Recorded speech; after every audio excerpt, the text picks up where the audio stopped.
If you think about CRMs, right, their core job is to track, right, is to track what happened with the customer, track all the activities. So one is, help me close deals if I'm in that mode of a sales representative. Help me understand the customer behavior over time from a marketing perspective. And from a management perspective, how's my business performing? Am I going to hit my targets? Are customers churning and all that kind of stuff?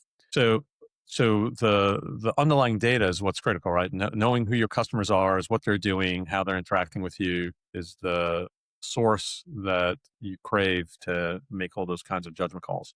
Historically, I would say that, we're talking to a customer and they're like, okay, we're ready to go implement something. It's going to be a multi-month, call it, $100,000 plus kind of effort to minimum to get started. And we were just curious if is there a better way, given all this hype around AI, is there a better way to think about it? And we said, okay, give us a couple of weeks to try to work through this in our own minds. Like if you're you've got specific needs, how do those needs get addressed today with classic CRMs versus what you could build bespoke? And so we started down a path of first building requirements. What does a CRM system for a specific industry do?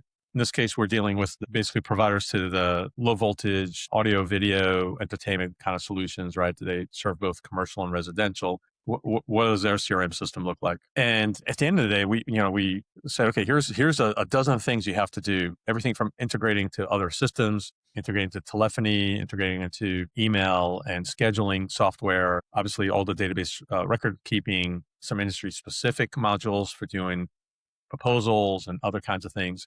So you got a fairly large ecosystem you're going to touch. And so we looked at it, it was kind of daunting. I said, hey, this is, traditionally you would say, fine, fire up Salesforce or Zoho, depending on which end of the market you're in, and start customizing, right? And that's where you get to the 100,000 plus kind of like just configuration effort.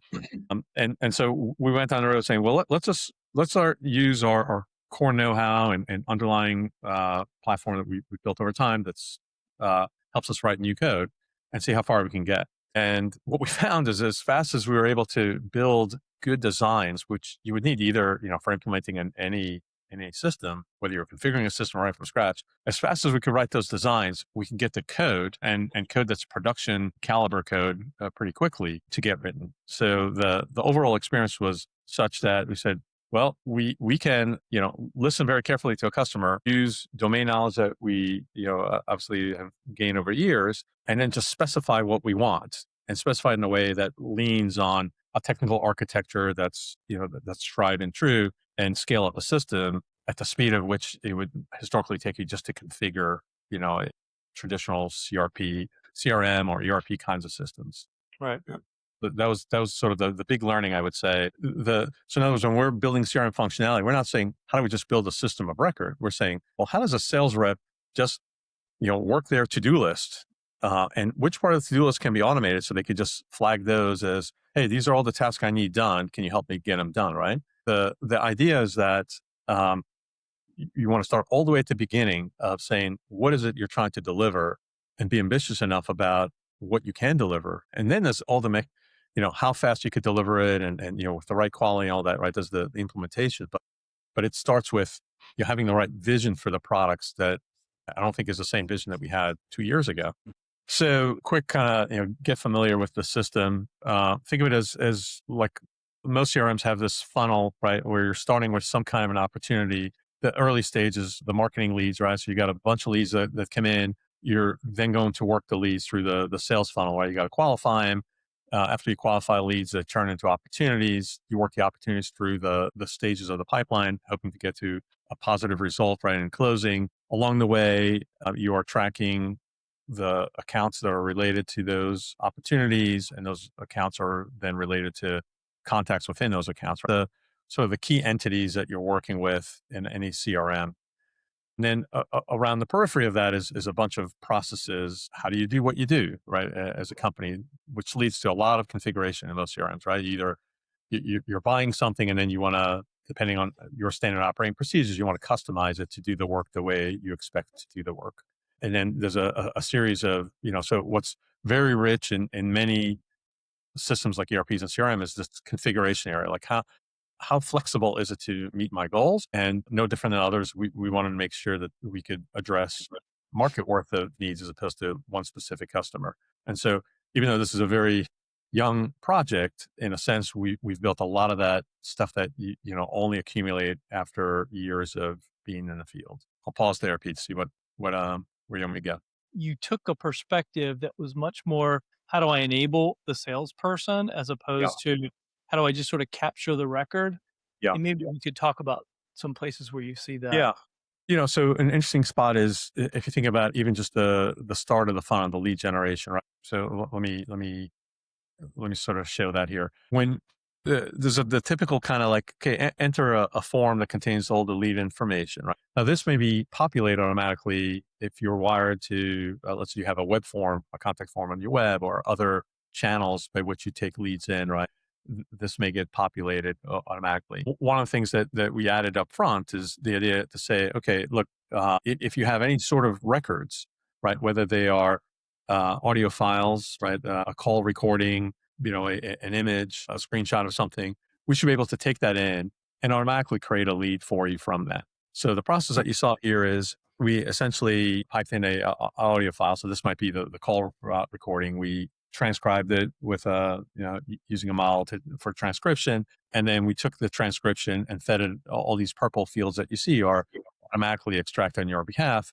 And so you're in process, you're sort of viewing and approving this, right, in order to create a lead, but all that is sort of automated, right? And so there's not this time of like, okay, cut and paste and carefully edit stuff. And the sophistication of that, we sort of see as like, this is equivalent to, well, whoever was responsible for typing stuff in, right? Like entering those lead forms. That's the job of the agent, the Right. lead gen agent here is to capture all that. It's nice is that because we're doing it in this way, not only do you get the record, right, but you get kind of the history of how did this come about. We know for a Mm. fact that this was brought in. AI extracted all these bits of information from this note, and that's how it got populated. And that's part of the history, right? So now, whenever I work this deal, eventually I'm going to decide it's qualified, and I'll convert it into a lead. Again, I have the same kind of capability alongside any form where it's heavy duty. I've got to type a bunch of stuff in Mm. to actually just having the AI, speaking to the AI or giving the AI context and say, hey, do this on my behalf. Yeah. That's kind of part of the journey that we think is great. And by the way, and we keep the audio file in this case is tagged along and saved with this lead record. So AI always has the ability to review what's happened to date. If I was to kind of go further here, piece, so for instance, as you work into the opportunity records, similar but different here, there's always an AI summary of what's going on with the deal. Hmm. Shit, it can reflect based on activities. But the typical thing that you see is I can certainly, like, this is a nice format where I can see a lot of information about the deal along the side. But as activities pile on, right, and the deal has moved through multiple stages over a long period of time, to get a nice, concise, summary of what the deal's about, right, that is a thing that software couldn't do before, right? It could give you the numbers, it could give you, 10 activities, these Right. three, but it couldn't write you a summary of what's going on. And now we just take it for granted, right? That's just sort of part of what happens. So as you imagine using the system, and I've got an abstract summary for every opportunity, I can now have a conversation and say, well, tell me, about the three deals that are stuck in the pipeline for the last 30 days. And it's got a narrative that it can borrow and talk to. And one of the things that I've noticed you do here, which I think is sort of plays into that, is in a traditional CRM, you have account records and lead records and opportunity records and whatever you happen to type in.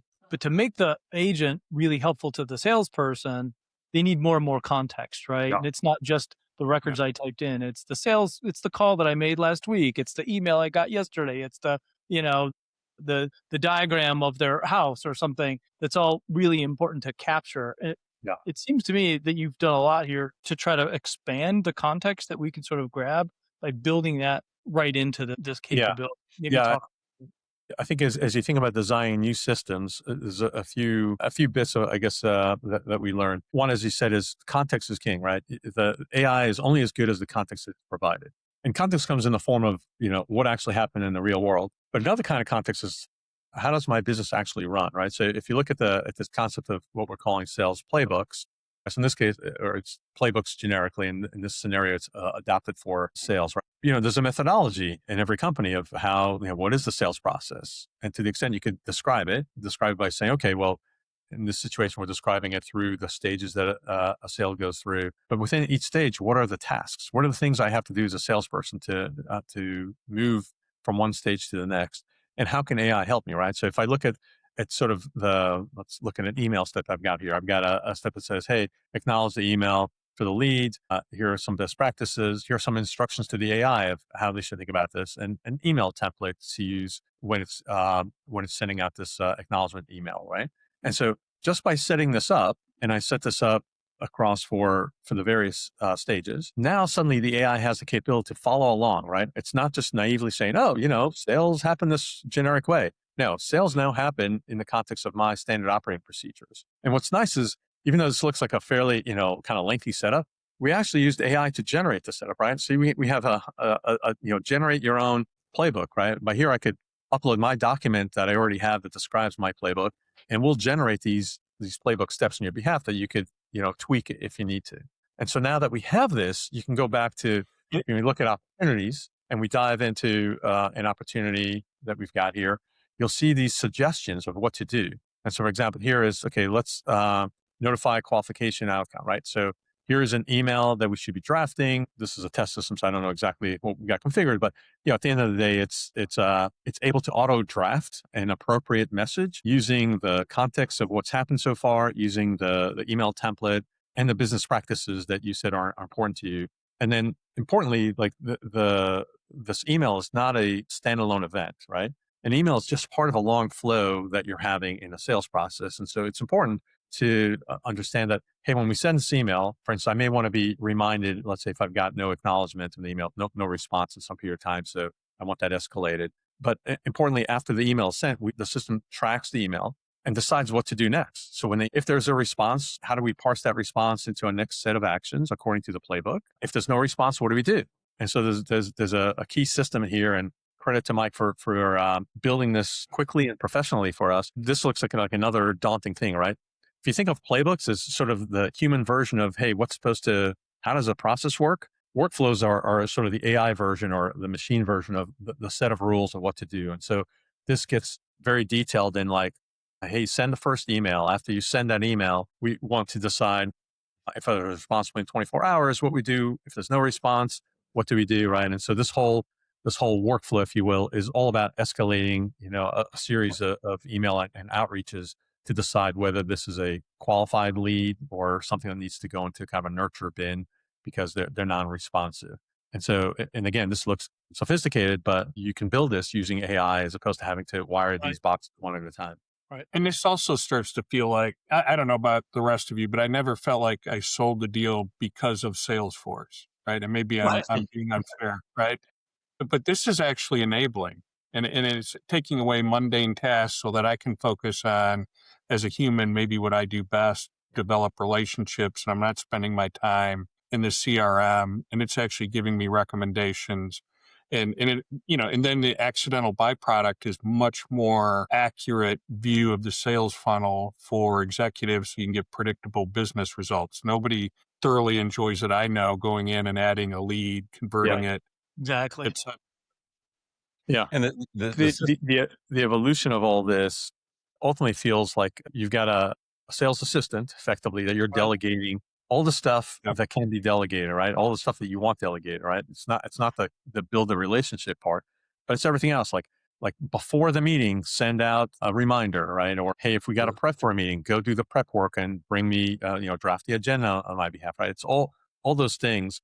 I think the interface essentially shrinks to more or less in its ultimate form factor to some kind of a action inbox, as we're calling it, where all those activities are just easy for you to scan down. Like, what do I go do now versus later, and press the button to get started with whatever AI assistance available for that action. And but it's not black box, right? Like, that it might be suggesting this next action, but right underneath that, you can see the workflow that is the best practice of your business. You don't need to go there all the time, but it's there, right? And it's helping organize you and your supervisor and your customer and your marketing team all to get the job done. Once you start collecting all this context, you've really made this agent sort of really enable the salesperson to sort of get their job done. This also, in many ways, sort of becomes the system of record, not just for the sales process, the sales team, but for everybody else downstream in the organization in the lifetime of the customer. Yeah, that's right. I think because context is king, you want to retain it, right? You want to grow it as much as possible. So if you think of the full lifetime journey of a customer in any business, there's sort of the initial engagement with the customer, qualifying them, prospecting them, winning them over, and then that's just the beginning, right? After that, it's all about, well, how have they engaged with us? What issues have they had? What have we done on their behalf, right? What do we want to inform them of as the business grows and you've got new products or new offerings that you can market to them? It's critical to retain all that information, because the more that you retain, the more personalized their experience can be as you continue to work with them.